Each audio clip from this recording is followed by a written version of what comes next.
Game day is upon us, and it couldn't have come at a better time because Russell Faison, as we all know, this past Monday was cleared by the NCAA. I think it's great that he was cleared early in the week because obviously that takes pressure off. Carolina now knows he is definitely clear to go, and practice will be, I guess, a little bit smoother to, I guess, prep for and know that he is eligible and that he is good to go. I think that will be crucial. Having said that, though, I think that even still, I stand by what I said previously that even if he hadn't been able to go, Carolina's run game is still going to be fine because that is a very deep and talented running back room. So we've covered Carolina as far as we probably can. Obviously the player to look for in this game is Lenoris Sellers, who is gearing up for what will hopefully be a Heisman Trophy campaign. But that being said, the thing you got to go out and do is just win game one. To do that, you have to be ready to dig in and be ready for a slugfest. Some people are saying, like on College Game Day, that they think Carolina is going to roll. I just don't know if I see that because opening weekend is a very tough weekend to gauge.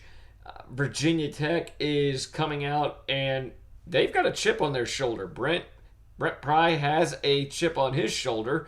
There's a lot of doubt surrounding him right now. There's a lot of hot seat talk surrounding him right now. So I think that you have, I guess you could say, a caged animal that can only fight to get back into the good graces of the fan base up there in Blacksburg. That being said, I think Carolina is talent-wise a better team here. That being said, Virginia Tech, as we all know, has new offensive and defensive coordinators. This particular offensive coordinator that I've read up on, he is better suited for Kyron Drones than his previous two offensive coordinators have been. So that bodes well for Virginia Tech. But the confidence coming out of Carolina's defensive camp from Clayton White is very good. You would hope it would be right now. Especially considering, again, what Carolina lost following the end of the season last year, where you lose pretty much everybody on the defensive line aside from Dylan Stewart. You pretty much lose everybody on your starting linebacker line. And you lose O'Donnell Fortune, who is, I think, going to have a decent NFL career. And, of course, Nick Emanwari, who I think is going to be spectacular in the NFL. That being said, though, the guys stepping up are both talented and experienced. Brandon Cisse, DQ Smith, Jalen Kilgore. It is a good group back there.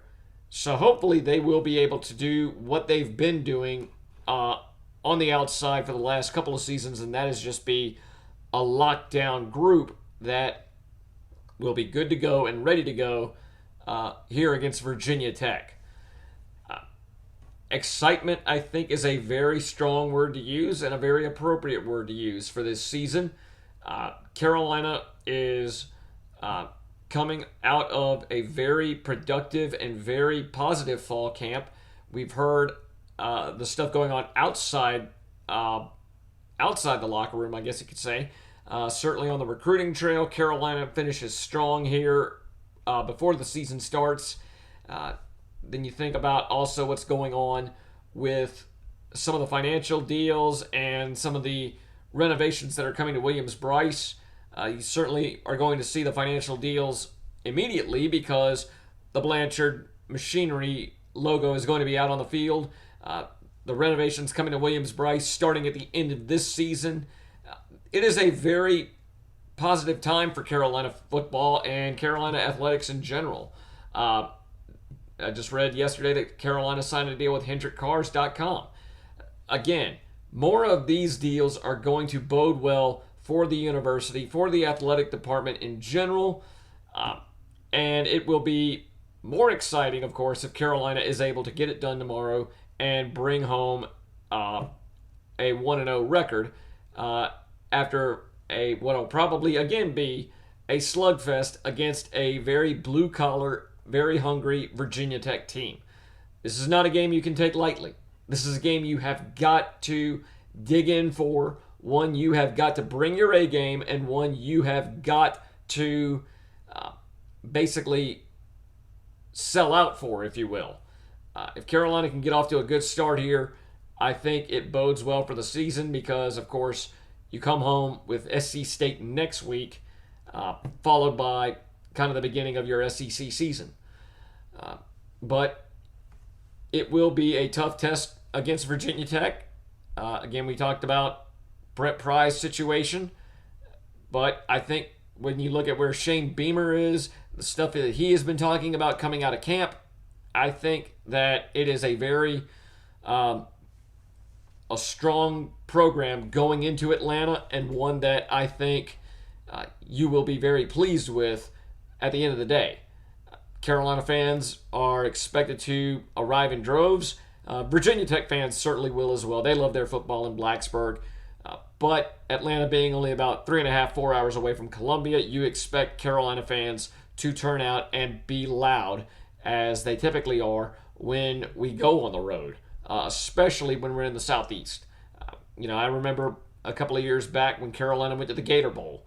That was, obviously a disappointing finish, but nevertheless, the Carolina faithful that turned out that night was extremely impressive, and I think most people who host Carolina are always impressed by the turnout. So we shall see. We will reconvene following the game.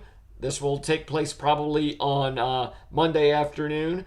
Hopefully a good recap will follow, and hopefully a good start to this season. But again, this is not a game you can take for granted. It's one that I think you have got to be very wary about, and one that if you're Carolina, you have got to bring it.